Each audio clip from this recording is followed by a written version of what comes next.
second masters, but on a serious we don't need leaders with fake degrees. Let the threshold of leadership in some of these positions to be people who are qualified to have the degrees. And my thought is, for instance, the governor and his county executives should have that degree qualifications.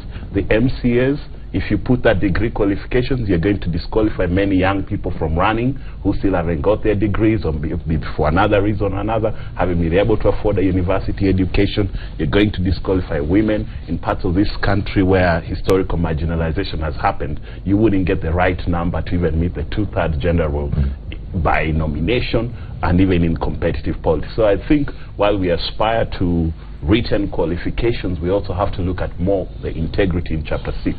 You have some very educated people here who are the biggest thieves and the biggest betrayers of the public trust, and they let us down. Look at all our governors. They all have degrees, but look at how badly many of these counties are doing. You know, let us just be honest. So degrees is not enough. In some technical positions, you actually require them. The president and his deputy and all their cabinet members must have degrees. The permanent secretaries, yes.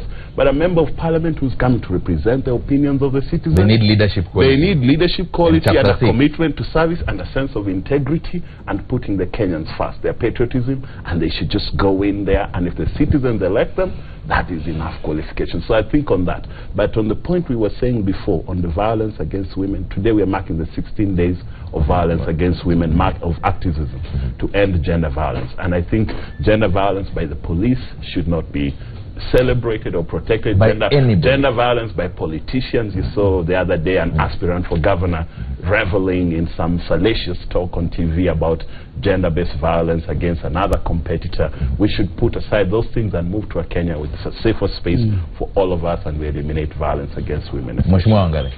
My take on this, of course, there has been a mushrooming of universities. Of course, as I congratulate Kibabii University, but I want to agree with the president and mostly with the CS of education. I think he has done a sterling job in the education sector. So far, so good. And I hope that other CSs can actually emulate what CS Matiang'i has done. But going forward, I raised an issue like of the campuses established in Rwanda, of some of these universities that have not gone through the Commission of Higher Education. I think we just need to put institutions in place.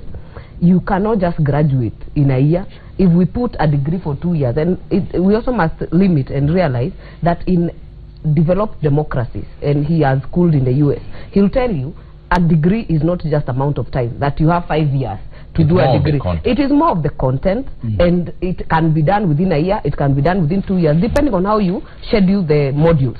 So I think we need to look at more of how we structure it, and not the time, but more importantly, deal with corruption. Chapter 6. In that, no, even in the universities, in the leadership, in the award of these degrees, deal with corruption. Thank you. So that I'm not able, as Martha or Honorable Martha,